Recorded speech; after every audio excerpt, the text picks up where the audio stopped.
তো বরফ পড়ছে, সেই গুলমার্গে দেখেছিলাম আর এখন দেখো গাড়িও উঠছে না।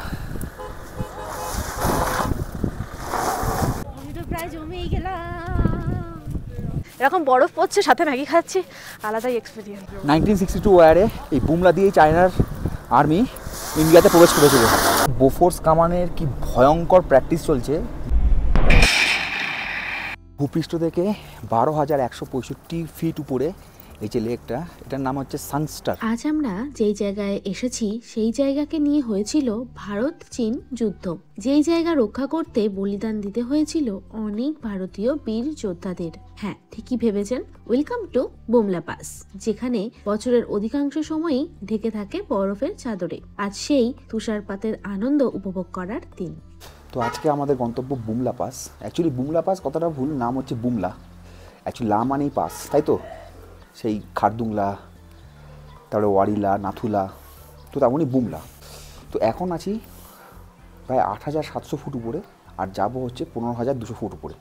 এখানে মানে তাওয়াংয়ে কিন্তু খুব ঠান্ডা, মানে খুব ঠান্ডা বলতে খুবই ঠান্ডা অক্টোবর মাসে। মানে এর পরে যারা আসবেন তারা কিন্তু সেরকমভাবে জিনিসপত্র নিয়ে আসবেন। আর বুমলা পাস ছাড়াও আজকে রয়েছে সাংস্টার লেক বা মাধুরী লেক আর ইন্দো চায়না বর্ডার। আর ইন্দো চায়না বর্ডারে আশা করি ফোন অ্যালাউ করবে না, বাট এই তিনটে রয়েছে। এখান থেকে বুমলা হচ্ছে 35 কিলোমিটার, যেতে প্রায় 2 ঘন্টার মতো সময় লাগবে। আচ্ছা, এবারে আসি গাড়ির ব্যাপারটা। যে গাড়িটা নিয়ে আপনি গুয়াহাটি থেকে আসবেন, মানে টোটাল অরুণাচল ট্যুরের জন্য, মানে আপনার একদম Bhalukpong to Dirang to Tawang to Bomdila, যে গাড়িটা আপনি বুক করবেন সেই গাড়ি কিন্তু বুমলা পাসে চলবে না। ঠিক খানিকটা ওই সিকিমের গ্যাংটক থেকে ছাঙ্গু নাথুলার মতো। ওখানে যেমন আলাদা গাড়ি ভাড়া করতে হয়, এখানেও কিন্তু তেমন আলাদা এসইউভি ভাড়া করতে হয়। এখানে কিন্তু ছোটো গাড়ি চলে না, শুধুমাত্র বড় বড় এসইউভি যেমন ইনোভা, বোলেরো বা সুমো বা জাইলো বা স্করপিও, এই সমস্ত গাড়ি কিন্তু হয়। তো এখান থেকে আলাদা গাড়ি আপনাকে ভাড়া করতে হবে। আর গাড়ির কিন্তু ফিক্সড রেট, সেটা হচ্ছে 5,000 টাকা। আপনি দুজনে গেলেও 5,000 টাকা, আপনার যদি 6 জন টিম থাকে তাহলে 5,000 টাকা। আপনি একটা গাড়ি ভাড়া করলে মোটামুটি 5,000 টাকা আপনার এখানে ফিক্সড রেট, যা আপনাকে বুমলাতে নিয়ে যাবে, ওখানকার লোকাল সাইট সিনগুলো করাবে এবং আপনাকে নিজের হোটেলে ড্রপ করে দেবে। এটা হয়তো আপনার ট্রাভেল এজেন্সি বলে দেবে, যদি না বলে দেয় আপনি আগের থেকে শিওর হয়ে যান। আর রেটটাও কিন্তু শিওর হয়ে যান, আপনি এই হোটেলে বলবেন, এই হোটেল থেকে করে দেবে। হাই এভরিওয়ান, দৃষ্টি কথা নতুন একটি ভিডিওতে তোমাদের আরও একবার বিগ ওয়েলকাম। অন্যদিনের মতো আজকে আমরা রেডি হয়ে গেছি। আজকে যাব হচ্ছে বুমলা পাস, সেখান থেকে মাধুরী লেক, তারপর আর যা যা সাইট সিন করবো সবই শেয়ার করবো। তো চলো, কালকে তো আমরা পাস পাইনি বলে যেতে পাইনি, তো আমাদের পাস কালকেই রেডি হয়ে গেছিলো বিকেলের দিকে, তো সেগুলো নিয়েই আজকে যাত্রা শুরু করলাম। আমাদের গাড়িটা ছিল মাহিন্দ্রা জাইলো। ড্রাইভার দাদা ভীষণ হেল্পফুল ছিল, সবসময় আমাদেরকে অনেক অনেক ডিটেলস বলতে বলতে গেছে। আর তার জন্যই আমরা জানতে পেরেছি অনেক তথ্য। এই 35 কিলোমিটার জার্নিটা হতে চলেছে অনেক ইন্টারেস্টিং। জার্নিতে থাকবে অনেক সুন্দর সুন্দর লেক, বুমলা পাসের ইতিহাস, ভারত চীন সীমান্তের কথা। এই যে ছোট ছোট বাংকারগুলো দেখছেন, এইগুলো বানানো 1962 সালে ইন্দো চায়না যুদ্ধের সময়। আজ আমরা যাব সেই যুদ্ধক্ষেত্রে। যে বাংকারগুলো দেখলেন সেটা 1962 ওয়ারের সময় বানানো হয়েছিল, বহু পুরনো। আর যখন 1962 ওয়ার হয়েছিল তখন কিন্তু এই জায়গাগুলোকে নিয়ে ইস্যু ছিল, বিশেষ করে এই রাস্তাগুলোকে নিয়ে। আর রিসেন্ট টাইম একটু বর্ডারে টেনশন চলার জন্য, মানে আজ থেকে কিছুদিন আগে যারা বুমলা পাসে এসছে তারা কিন্তু বুমলা পাস দেখতে পারেনি, বুমলা পাস বন্ধ ছিল। সেই জন্য আমরা সকাল সকাল বেরোলাম, যাতে অ্যাটলিস্ট টাইমের মধ্যে বুমলাটা দেখা যায়। মানে এখানে একটু ইন্দো চায়না টেনশন তো আছেই, আমরা নিউজে তো দেখি। তো প্রচুর পরিমাণে আর্মি ডিপ্লয় করা, সব জায়গায় ভিডিও করা যাচ্ছে না, যেটুকু করা যাচ্ছে সেটুকু দেখানোর চেষ্টা করছি। আর এখানে 2-1টা করে চেকপোস্ট রয়েছে। ফার্স্ট চেকপোস্টে আমরা বেরোলাম, ফটোগ্রাফি প্রহিবিটেড, তো ভিডিও করিনি। এখানে যে পারমিশন কপিগুলো আছে সেগুলো দেখাতে হয়। যত তাওয়াং ছেড়ে উপরের দিকে উঠছি তত বদলে যাচ্ছে আবহাওয়া, বদলে যাচ্ছে রাস্তার কন্ডিশনও। শুধু কাশ্মীরি ভূস্বর্গ নয়, আমার মতে অরুণাচলকেও ভূস্বর্গ বলা উচিত। আমার হাতে এখন পারমিশন লেটারটা আছে, যেটার জন্য আমরা কালকে যেতে পারিনি, আজকে যাচ্ছি। डेली वो होता है आपका पास बनता है हमारा भी, जैसे मेरा टाशी है ना, टाशी से ड्राइवर है, तो इस हमारा भी डेली पास बनता है। एडमिनिस्ट्रेशन वेरीफाई कराता है, इसके बाद और एक कॉपी जो ब्रिगेड में जाता है आर्मी ऑफिस में। टोटल इसका 3 कॉपी होता है, तो एक एडमिनिस्ट्रेशन रखते हैं, एक आर्मी वाला रखता है, और आज सुबह 6 बजे से रिलीज करता है। तो जिस दिन जाना है, जैसे आज जाना है, तो आज हमारा लेफ्टिनेंट साहब ने साइन किया हुआ है, इसके बाद रिलीज करता है। इसके बाद ये लेके हर गेट में एंट्री कर करके जाना रहता है। आधार कार्ड का कॉपी भी रहता है, कल भेज दिया आधार कार्ड। आधार कार्ड, ILP। আচ্ছা, এটা হচ্ছে পিটিসো লেক বা এর অ্যাকচুয়ালি নাম হচ্ছে পাংখাং টেংসো লেক। পাংখাং টেংসো লেক।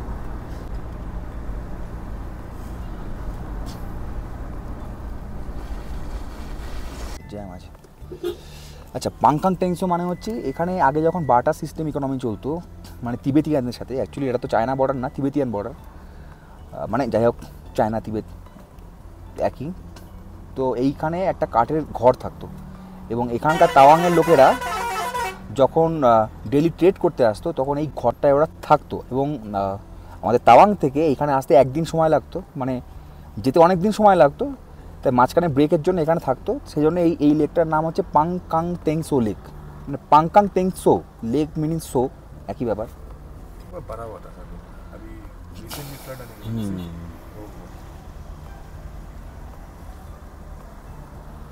अभी आपने जो बफर्स बताया था ना सर, हाँ पूरा वहाँ अभी तो ये जाम लगा, यहाँ पे अच्छा। फायरिंग किया अभी, अच्छा, अच्छा। परफेक्ट टाइमिंग में पहुँच गया, फायरिंग हो गया अभी ना, अच्छा अभी यहाँ से गेट खोल दिया, अदरवाइज गेट बंद कर देते हैं, আচ্ছা আচ্ছা আচ্ছা। अभी हमारा फायरिंग होने के कारण। আর এখানে পুরোপুরি যেহেতু আর্মি এরিয়া থাকে, তো আর এই লেকটা পুরোপুরি আর্মি কন্ট্রোলেই আছে। আর এই লেকটা মাঝখানে কিছুদিন আগে একটা ফ্লাড আসার জন্য লেকটা এরকম হয়ে গেছে, মানে আগে খুব সুন্দর ছিল। দেখছেন ফায়ার হচ্ছে, এটা লাইভ দেখলাম নিজে, ক্যামেরা এখানে করা যাবে না তাই আমি ক্যামেরা করছি না। বোফোর্স কামানের কি ভয়ঙ্কর প্র্যাকটিস চলছে যেটা দেখলাম, মানে সাউন্ডে কান মাথা একদম জাস্ট গরম হয়ে যাচ্ছে। আর এখানে আর্মির এত ভয়ঙ্কর প্র্যাকটিস চলছে, ভিডিও করা যেত বাট আমি করিনি, ছোটো একটা ক্লিপ নিয়েছি, কারণ ভিডিও করা তো মানে একদমই প্রহিবিটেড, বাট চাইলে করা যেত, কিন্তু দরকার নেই, ইন্টারনাল সিকিউরিটির ব্যাপার। তো একটা ছোটো ক্লিপ নিয়েছি, সেটা আমি দেখাবো দূর থেকে।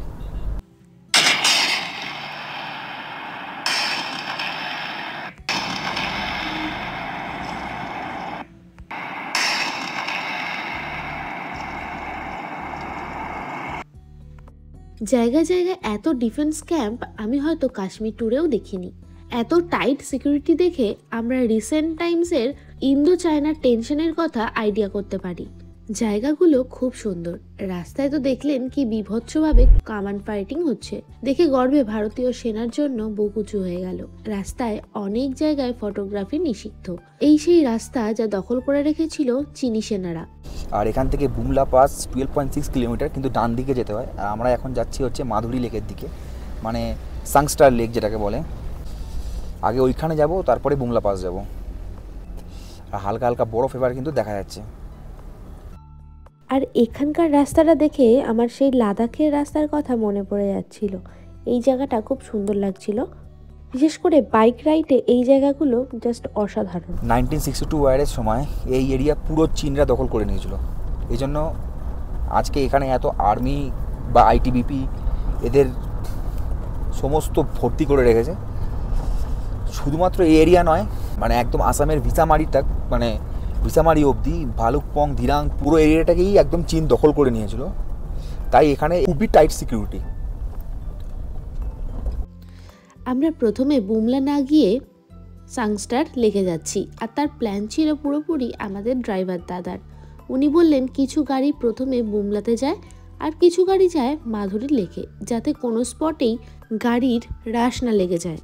তানহাই তানহাই গানে নাচার পর থেকে ওই লেকটার নাম হয়েছে মাধুরী লেক। লেকটি খুব সুন্দর দেখতে। ভারতবর্ষে আমি অনেক লেক দেখেছি, প্যাংগং লেকের পর এই লেকটি আমার দেখা সব থেকে সুন্দর লেক। সেই সুন্দর লেকটাই এখন আমি তোমাদেরকে দেখাবো। আমরা সোজা চলে এসেছি পার্কিংয়ে, এখানে গাড়িটা পার্ক করে ভিতরে ঢুকবো। ভূপৃষ্ঠ থেকে 12,165 ফিট উপরে এই যে লেকটা, এটার নাম হচ্ছে সাংস্টার। অ্যাকচুয়ালি উচ্চারণটা হচ্ছে সাঙ্গেস্কার, সাঙ্গেস্কার বা কিছু একটা হবে। আর্মিরা এর নাম দিয়েছে সাংস্টার। লেকের পাশেই লেখা আছে ড্রোন ওড়ানো রেস্ট্রিক্টেড, না হলে এই মন মাতানো সৌন্দর্য আপনাদের পাখির চোখে দেখাতাম। লেকের পাশেই একটা জলপ্রপাত রয়েছে, যার জল লেকের মধ্যে পড়ছিল। লোকের অনেক ভিড় ছিল, আমরা সকাল সকাল বেরিয়েছি বলে তাও একটু কম ছিল। তো 1971 সালে বড় একটা আর্থকোয়েকের পরে এই লেকটা তৈরি হয়। এটা কিন্তু আগে লেক ছিল না, আগে এখানে জঙ্গল ছিল। লেকটা ভীষণ বড় আর ভীষণ সুন্দর। লেকে অনেক গাছকে তোমরা দাঁড়িয়ে থাকতে দেখবে। গাছগুলো লেকের মধ্যে দাঁড়িয়ে থাকলেও গাছগুলো কিন্তু মৃত গাছ।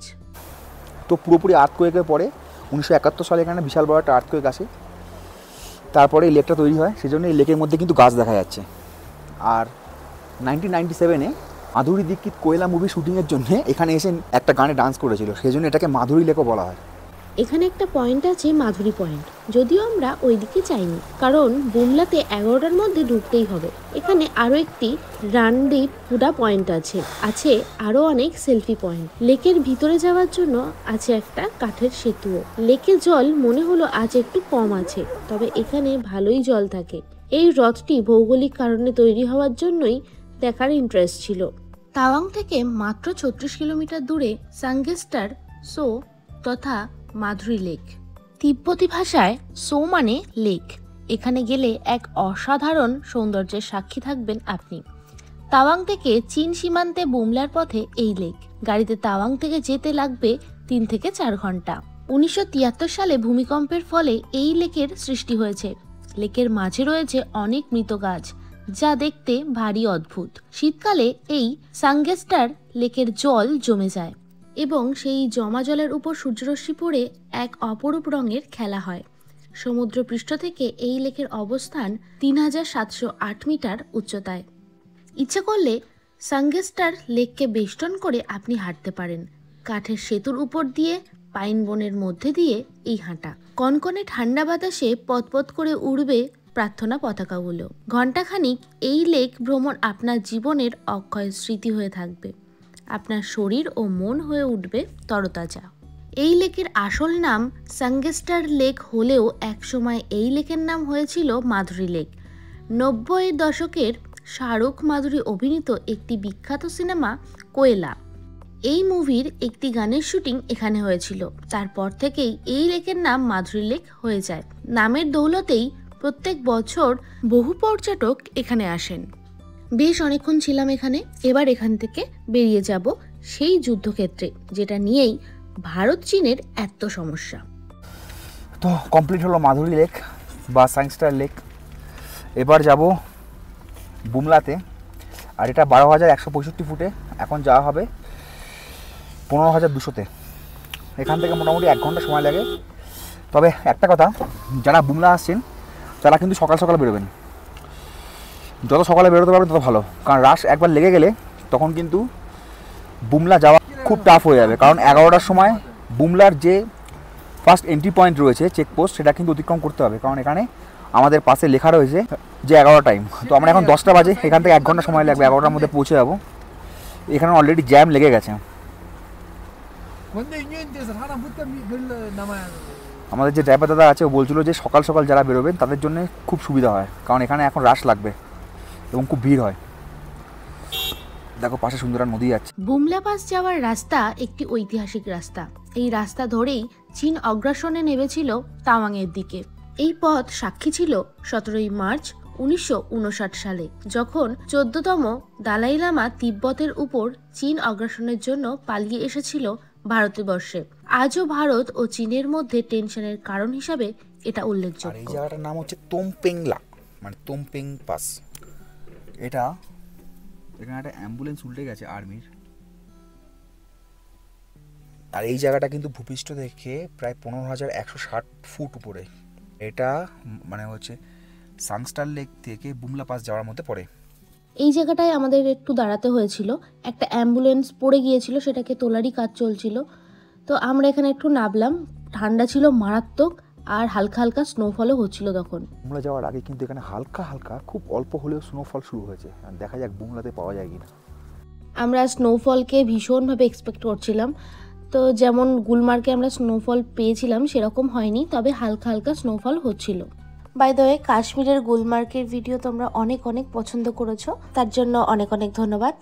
আর আজকের ভিডিও কেমন লাগছে অবশ্যই কমেন্ট সেকশনে জানাবেন। আর ভালো লাগলে লাইক শেয়ার করতে কিন্তু একদমই ভুলো না।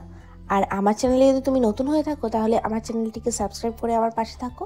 আর যারা এতদিন ধরে আছো তাদেরকে অনেক অনেক ধন্যবাদ।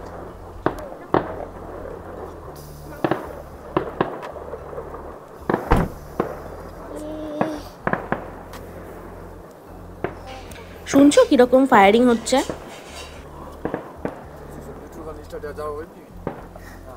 বরফ পড়া শুরু হয়েছে। এখন বরফ জায়গা তো ভাগ্যের ব্যাপার, এখানে হালকা হালকা অল্প অল্প করে পড়ছিল, বোঝা যাচ্ছিলো, ক্যামেরায় বোঝা যাচ্ছে কি না সেটা বলতে পারবো না। দেখা যাক বুমলাতে ভাগ্য হয় কি না। বুমলা পাসে অক্সিজেন ভীষণ কম, তাই ছোট ছোট পায়ে আস্তে আস্তে এগোতে হবে। 60+ এজ হলে সাবধানে থাকবেন। এটা 15,200 ফুট উপরে। তো আলটিমেটলি পৌঁছে গেলাম বুমলা 15,200 ফিটে। এটাই ইন্ডিয়া আর চায়নার বর্ডার। সামনেই রয়েছে ইন্ডিয়া চায়নার বর্ডার। চলো আমরা সামনে এগোচ্ছি। কিছু কিছু জায়গায় ফটোগ্রাফি স্ট্রিক্টলি প্রহিবিটেড রয়েছে, সেসব জায়গায় করতে পারবো না। সব জায়গায় করতে পারবো না, বাট যেখানে করা যায় সেখানে অবশ্যই করবো, তোমাদের সাথে খুব শেয়ার করবো। এই পাসটা ভারতের, এর পরের দিকটাই তিব্বত, মাঝে আছে 0 পয়েন্ট। 0 পয়েন্টে ক্যামেরা অ্যালাউ করে না, ওইদিকে চীনা সেনাদের পাহারাও বেশ জোরদার। 0 পয়েন্টের ভিতরে একটা ইন্ডিয়ান ফ্ল্যাগ আছে, যেখানে একটু ফটো তুলতে দিচ্ছে।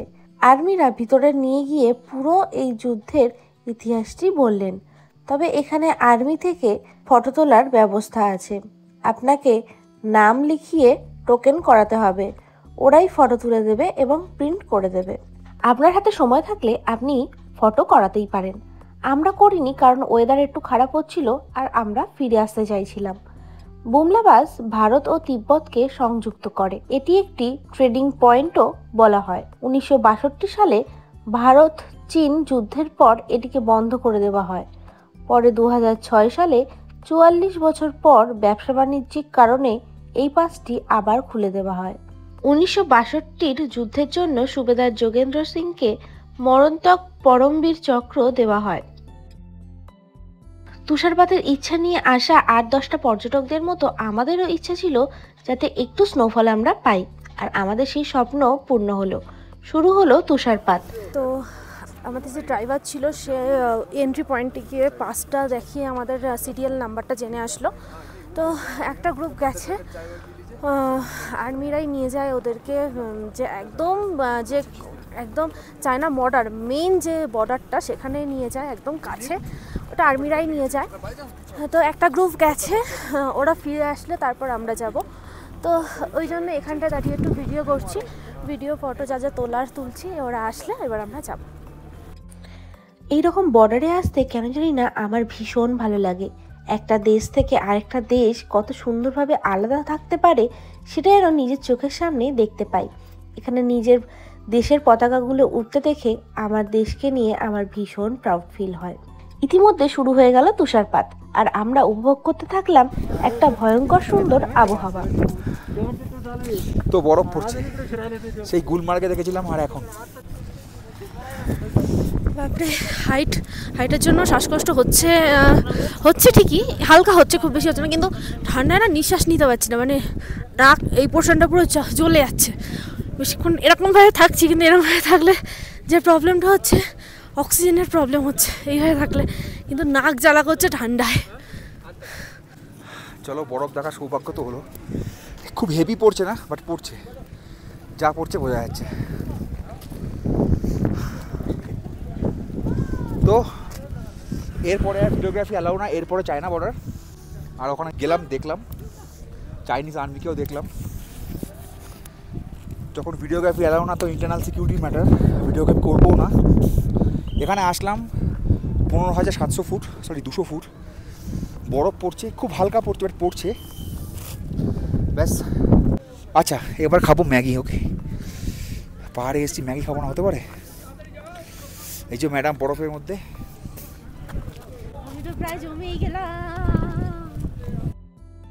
তবে অক্টোবর মাসে এখানে বরফ থাকে না। বরফ দেখতে গেলে আপনাকে আসতে হবে ডিসেম্বর থেকে ফেব্রুয়ারির মধ্যে। এখানে অনেকে বরফ পড়তে দেখে নাচানাচি করা শুরু করে দিয়েছে। বরফ দেখার সৌন্দর্য আলাদা, আর নিজের চোখে লাইভ বরফ পড়তে দেখা আলাদা। এটা শুধু তারাই বুঝবে যারা লাইভ স্নোফল দেখেছে। তো ভিতরে একটা ক্যান্টিন মতো ছিল, ওখান থেকে ম্যাগি নিলাম, 50 টাকা করে নিল ম্যাগি, কোয়ান্টিটিটা অনেকটাই দিয়েছে। চা আছে, মোমো ছিল, কিন্তু ওটা ফুরিয়ে গেছে, বরফ পড়ছে। ভিতরে তো ভিডিও করতে পারবো না, ওই জন্য ম্যাগিটা নিয়েই বাইরে চলে আসলাম তোমাদেরকে দেখাবো বলে। এরকম বরফ পড়ছে, সাথে ম্যাগি খাচ্ছি, আলাদাই এক্সপিরিয়েন্স। আমাদের বরফের স্বপ্ন পূরণ হয়ে গেল। কাশ্মীরে গেলাম, সেখানেও পূরণ হলো। এবার এখানে নেক্সট জায়গায় একটা জায়গায় আছে, সেটা পরে একদিন বলবো, সেখানেও আশা করি পূরণ হবে। চলো। বরফটা এবার জোরে পড়তে আরম্ভ করেছে। এবার যেতে হবে আস্তে আস্তে গাড়ির দিকে, কারণ ওয়েদার খারাপ হচ্ছে। দেখো ওয়েদার বেশ ভালোই জোরে বরফ পড়ছে। এখানে মোটামুটি ঘোরা আমাদের হয়ে গেছে, অনেকক্ষণ আছি। এবার তখন গা হাত পা একটু কামড়াচ্ছিল, যন্ত্রণা করছিল ঠান্ডাতে, প্রচণ্ড ঠান্ডা ছিল। তোমরা বুঝতেই পারছো যে বরফ পড়ছে মানে কী রকম ঠান্ডা। আমি এখানে একটু ভিডিও ফটো তুলছিলাম, কারণ এরপরে এখান থেকে বেরিয়ে যাব, আর এখানে বেশিক্ষণ থাকা যাবে না, কষ্ট হচ্ছে, নিঃশ্বাস নিতে কষ্ট হচ্ছে। তাছাড়া ঠান্ডাও রয়েছে মারাত্মক, ওতে আরও বেশি কষ্ট হচ্ছে।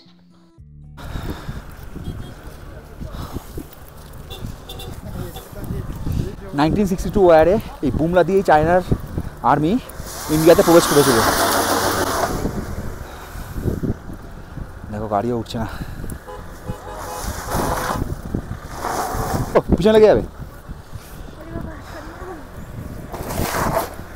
যদি এখনো এরা কিন্তু ইন্ডিয়ান আর্মির আন্ডারে আছে। We are proud of our army. জয় হিন্দ। এই যে বুমলা পাসটা যেটা দেখে আমরা ফিরছি, এটা কিন্তু হাফ আমাদের আর বাদবাকি হাফ কিন্তু চায়নাদের, মানে তিব্বতের।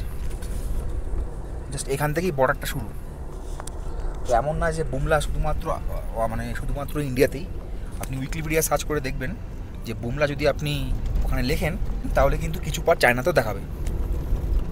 তবে এখানে একটা জিনিস দেখলাম, এখানে এলএসিতে যে কজনই মিলিটারি প্যারামিলিটারি থাকুক না কেন, তারা কিন্তু কোনো আর্মস ছিল না। মানে আমি এটা শুনেছিলাম কোনো একটা জায়গায়, সেটা পরে ডিটেলসে আমি বলবো, যে কোনো একটা চুক্তিতে, মানে এরকম চুক্তি হয় ইন্ডিয়া এবং চায়নার মধ্যে, যে বর্ডারে যারা থাকবে তাদের মধ্যে কেউ আর্মস ইউজ করবে না, মানে কোনো বন্দুক কিন্তু কোনো ছিল না। যদি কোনো ইস্যু হয়, যেমন ডোকলাম ইস্যু যখন হয়েছিল তখন কিন্তু বাই হ্যান্ডস যুদ্ধ হয়েছিল, তারপরে ওরা সেই মুগুর টুগুর নিয়ে এসেছিলো, আমরা এটা শুনেছিলাম। তো এরকম একটা ট্রিটি কিন্তু আছে। তো এখানে যারা এলএসিতে রয়েছে তাদের হাতে কিন্তু কোনো রকম কোনো আর্মস নেই। এবার আমাদেরকে ফিরতে হবে, ডিরেক্ট আমরা ফিরে যাব রুমে। দুপুরের খাওয়া তো হয়নি, কিন্তু দুপুর হয়ে গেছে। তো রুমে যাই আগে, তারপরে দেখবো যে কি করব বা কি খাবো। তারপর ড্রাইভার তাদের সাথে আমাদের একটু কথা হচ্ছিল। শেষে আমার চ্যানেলের সবাইকে উনি একটু হাই করে দিলেন এবং আমার চ্যানেলের অনেক ইনফরমেশান দিয়ে উনি সাহায্য করেছে, তার জন্য অনেক অনেক থ্যাংক ইউ। আমরা এই বুমলা পাস থেকে ফিরলাম জাস্ট এখন, টাইম হয়েছে ঠিক দুটোর মধ্যেই আমরা ফিরে আসলাম। এখন যাবো একটু ফ্রেশ হবো, তারপর লাঞ্চ করব। তো আজকের ভিডিও এই পর্যন্তই। আজকের ভিডিও এখানেই শেষ করছি। দেখা হচ্ছে নতুন ভিডিওতে, ততক্ষণ পর্যন্ত টাটা।